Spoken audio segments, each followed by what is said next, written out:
रामस्य आदित्यहृदये स्तोत्रस्य अगस्त्य ऋषिः अनुस्तुप् छन्दः आदित्यहृदये भूतो भगवान् ब्रह्मा देवता निरस्ता शेषविघ्नतया ब्रह्मविद्या सिद्धौ सर्वत्र जय सिद्धौ च विनियोगः। ॐ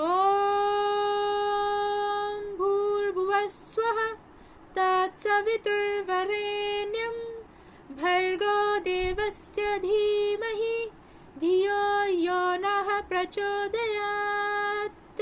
ॐ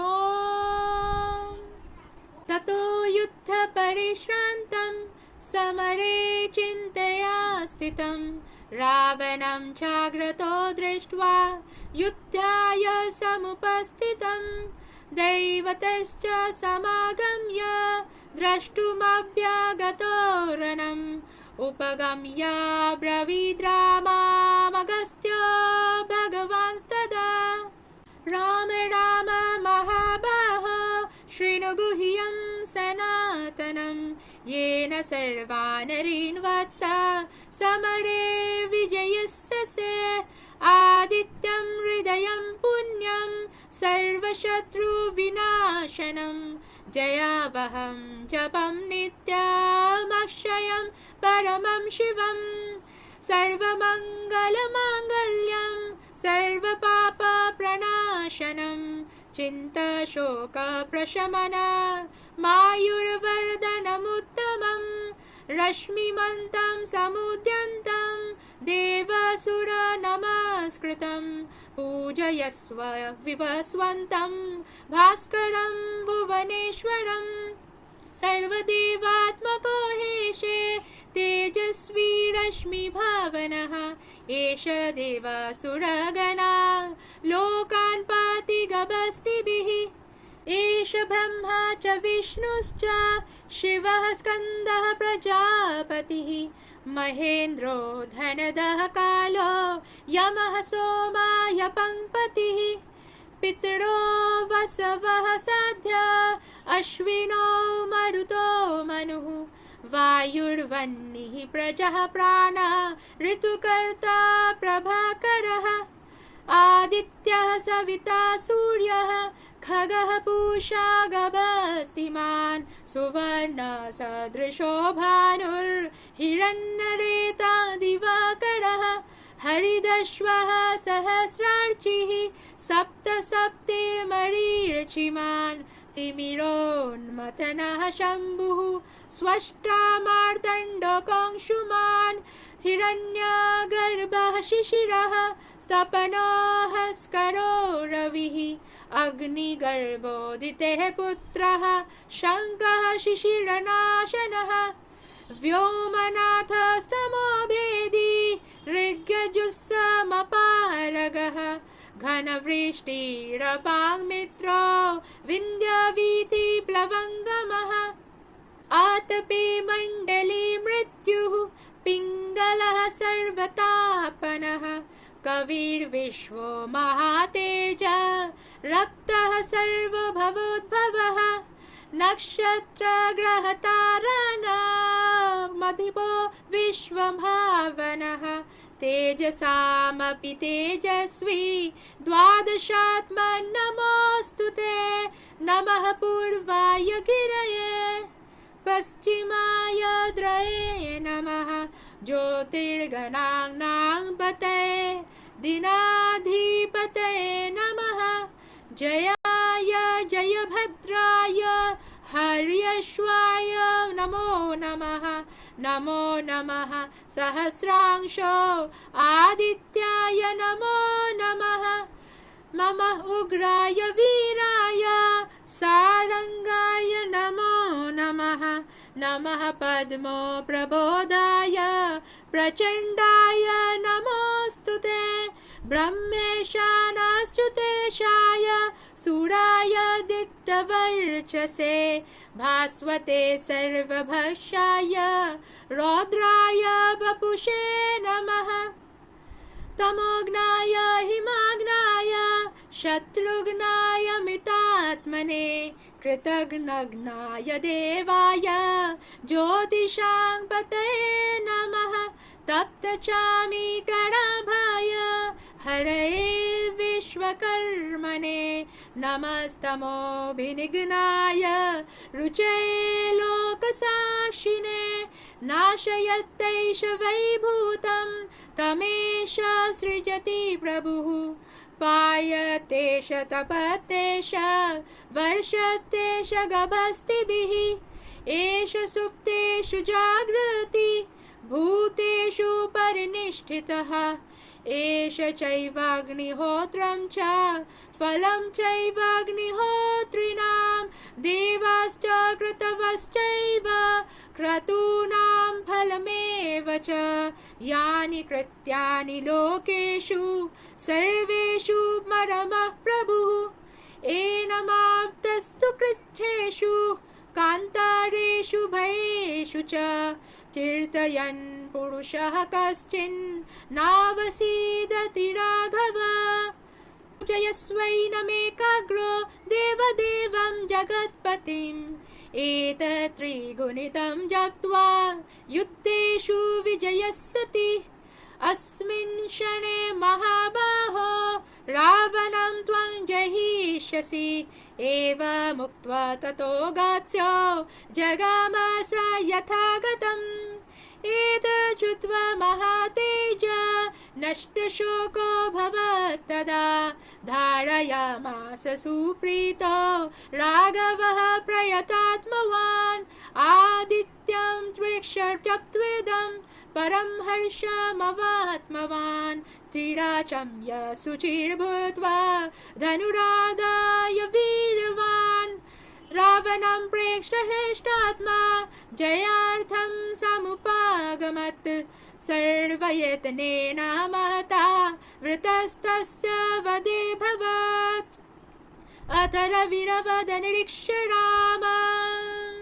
मुदितमनः परमं प्रहिष्यमानः निशिचरपतिं संशयं विदित्वा सुरगणमध्य गतो वचस्वरेति।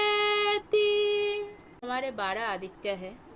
हर एक राशि में जब सूर्यदेव गमन करते हैं तो उनका एक एक राशि में नए नए नाम आते हैं। तो 12 नाम है क्योंकि 12 राशियां हैं। 12 आदित्य हमें हर राशि की एक थीम बताती है। अभी सूर्य भगवान कर्क राशि में है और गुरु बृहस्पति के साथ है क्योंकि 2 जून 2026 से गुरु बृहस्पति कर्क राशि में गमन कर रहे हैं और वो गुरु बृहस्पति 2027 जून तक तो रहेंगे कर्क राशि में। बीच में कुछ महीने के लिए 1-2 महीने के लिए वो जाएंगे सिंह राशि में और सिंह राशि की थोड़ी सी फल तो देंगे वो। और हम लोग देखेंगे अभी जो कर्क राशि में गुरु बृहस्पति गमन कर रहे हैं उनके साथ भगवान सूर्य नारायण आए हैं तो बहुत मनुष्य ये देख पाएंगे कि बहुत स्पिरिचुअलिटी आध्यात्म और बहुत सारी टेक्निक्स यूज हो रही है स्पिरिचुअल हीलिंग के लिए। उनमें रुचि आना अपने विजन क्या है, अपना गोल क्या है, अपना पर्पस देख पाना अभी मिलेगा क्योंकि भगवान सूर्य नारायण जिस भी राशि में जाते हैं तब वो प्रकाश लेकर जाते हैं और गुरु बृहस्पति स्वयं उसी राशि में है कर्क राशि में। तो जो कर्क राशि है वो इमोशंस की राशि है और मन को रेगुलेट करने के लिए अभी गुरु बृहस्पति का ज्ञान जरूरी होता है। तो गुरु बृहस्पति कर्क राशि में उच्च के हो जाते हैं पुष्य नक्षत्र के 5 डिग्री में।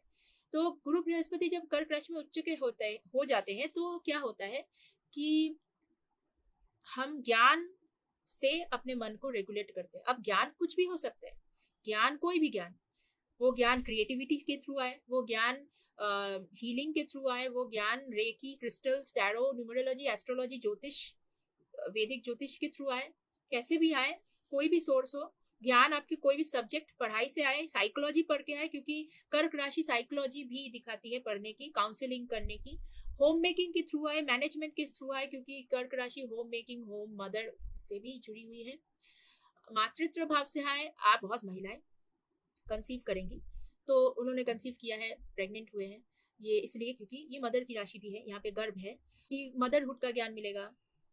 और बहुत सारे ज्ञान अभी इकट्ठे होंगे। लोग हेल्प करने जाएंगे, लोग सेवा भाव से जाएंगे, लोग एनजीओ में जाएंगे, क्योंकि ये मन की राशि है और अपने मन को रेगुलेट करने के लिए, कंट्रोल करने के लिए जाएंगे सभी। किसी ना किसी मीन्स को, किसी ना किसी रिसोर्सेज को कुछ ना कुछ तो पकड़ेंगे, कुछ ना वे आउट, कुछ पाथवेज लेंगे, और इसमें ज्ञान मिलेगा कि अपने आप को लिबरेट भी कर सकते हैं, क्योंकि ये मोक्ष त्रिकोण की पहली राशि है कर्क राशि। मोक्ष त्रिकोण है, पहली राशि कर्क है, फिर वृश्चिक है, फिर मीन राशि है। सो दिस इज कर्क राशि, Cancer sign, zodiac and Scorpio, and this is spices. तो ये जो मोक्ष त्रिकोण है, इस मोक्ष त्रिकोण की पहली राशि है कर्क, कैंसर साइन। तो इसमें हम लोग इमोशंस को रेगुलेट करेंगे, फिर हमें ज्ञान मिलेगा, और अपने गहराई तक पहुंचने का ज्ञान, अपने अंदर में झांकने का ज्ञान। आप कौन है, ये क्वेश्चन आएगा। आप खोजेंगे अपना पर्पस, अपना प्रोफेशन वैसा बनाने की कोशिश करेंगे। आप हीलिंग खुद को करेंगे और दूसरों को भी करेंगे, क्योंकि आप खुद हील होंगे फिर तो दूसरों को कर सकेंगे। तो ये सब कुछ कैंसर साइन में आएगा। और अभी भगवान सूर्य नारायण जा रहे हैं, ये बहुत अच्छी योग है, जीव आत्मा योग है। ऐसे तो भगवान सूर्य नारायण हमारे आत्मा को संभालते हैं, जो आत्मा को प्रेजेंट करते हैं, और गुरु बृहस्पति ज्ञान है, तो आत्मा को ज्ञान का योग मिल रहा है। ये बहुत बड़ी बात है हमारे लिए।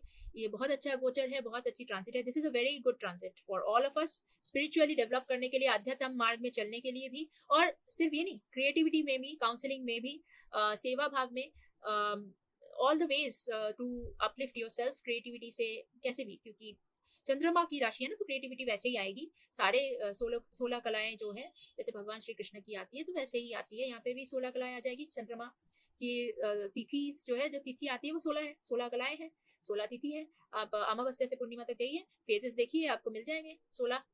पूर्णिमा अमावस्या एक 16 तिथि हो जाती है फिर। तो यही मैं कहना चाहूंगी कि ये जो हमने अभी आदित्य हृदय स्तोत्रम किया, इसका मतलब है कि हम लोग इसको, इस स्तोत्रम को रोज करेंगे तो हमारी जो वाइटलिटी है, हमारी कॉन्फिडेंस है, हमारी करेज है, वो बढ़ती रहेगी। तो आप लोग कर सकते हैं। गवर्नमेंट जॉब के लिए भी बहुत कोई इसको करते हैं, कंसंट्रेशन के लिए करते हैं, फोकस के लिए करते हैं। आदित्य हृदय स्तोत्रम की जो कहानी मैं बता चुकी हूँ, तो भगवान श्री राम ने इसी को करके फिर भगवान श्री राम ने वध कर दिया रावण का। रावण के अहंकार का वध किया, रावण का नहीं, एक्चुअली रावण के अहंकार का वध हुआ है। तो वही जरूरी है, हमारे अंदर भी कोई अहंकार रह सकते हैं। तो हाँ, सूर्य भगवान सिखाते हैं कैसे त्याग करना होता है। भगवान श्री राम सूर्यवंशी है और वो सूर्य के प्रतीक है, सूर्य के प्रतीक है, और इसलिए देखिए ना, उन्होंने त्याग किया बहुत खुशी से। वो अयोध्या छोड़ के वनवास के लिए गए। देखिए, वो त्याग करना जानते हैं, इसलिए भगवान सूर्य नारायण जब भी किसी राशि में जाते हैं वहां पर त्याग सिखाते हैं। आपके कुंडली में, आपके हॉरोस्कोप में, इन योर हॉरोस्कोप, जहाँ भी सूर्य नारायण है, wherever sun is placed in whichever house, वहां आपको कुछ ना कुछ त्याग तो करना पड़ेगा, कुछ ना कुछ त्याग आपको करना पड़ेगा। एक टाइम आएगा जब सूर्य नारायण त्याग सिखाएंगे, त्याग करवाएंगे।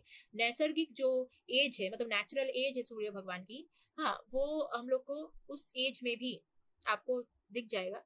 24, 22, 21, ये सब एज में भी आपको दिखेगा कि आप कुछ ना कुछ त्याग कर रहे हो। बहुत कोई उस टाइम पे अपने घर को छोड़कर चले जाते हैं नौकरी के लिए या पढ़ने के लिए, हाँ, इस एज में तो त्याग करते हैं। वैसे आध्यात्म वाइज भी कुछ ना कुछ आप त्याग करोगे। तो जब सूर्य नारायण की गुरु बृहस्पति के साथ एक मीटिंग चल रही है, तो हम लोग देख पाएंगे कि हम लोग बहुत कुछ सीखेंगे, बहुत कुछ त्याग करना सीखेंगे। और ऐसे भी राहु का गोचर ना धनिष्ठा नक्षत्र से हो रहा है, तो राहु का गोचर जब धनिष्ठा नक्षत्र से हो रहा है तो हम धनिष्ठा नक्षत्र के फ्लेवर को समझ सकते हैं। पहले भी धनिष्ठा नक्षत्र से शनिदेव की गोचर जब हुई थी तब भी हम लोग फ्लेवर समझ सकते हैं। धनिष्ठा नक्षत्र ना भीष्म पितामह की नक्षत्र है, हम लोग समझ सकते हैं कि वो क्यों है। आप देखेंगे इस फ्लेवर में कि लोग ओथ लेते हैं, ओथ भीष्म की प्रतिज्ञा थी कि वो विवाह नहीं करेंगे, वो संसार नहीं बसाएंगे अपना, अलग से लेना पड़ा था उनको। सत्यवती जो महाराज शांतनु की जो पत्नी है, दूसरी पत्नी जो आई थी, उनके कारण वो उस विवाह के लिए लेना पड़ा था। तो भीष्म पितामह की जो बात हो रही है ना, भीष्म पितामह ने प्रतिज्ञा ली और वो पूर्णता रूप से उसको फॉलो किया है उन्होंने, हाँ, पूर्ण किया है।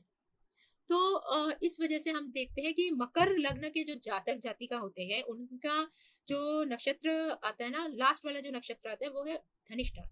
और कुंभ लग्न के जो कुंभ राशि के भी, मकर राशि के भी, और जो जातक जातिका जिनका धनिष्ठा नक्षत्र आता है, उन लोगों को ना प्रतिज्ञा लेनी पड़ती है। उन लोगों को एक प्रतिज्ञा लेनी पड़ती है कि जब तक ये नहीं होगा ना, मैं ये नहीं करूंगी, मैं जब तक ये नहीं होगा तो मैं ये नहीं खाऊंगी, या मैं वेज खाऊंगी। एक प्रतिज्ञा लेनी पड़ती है, मैं संकल्प लेती हूँ। संकल्प वो पूरा कर सकते हैं, बहुत संकल्प पूरा कर सकते हैं। They have this inherent quality of taking oath, commitment, doing commitment.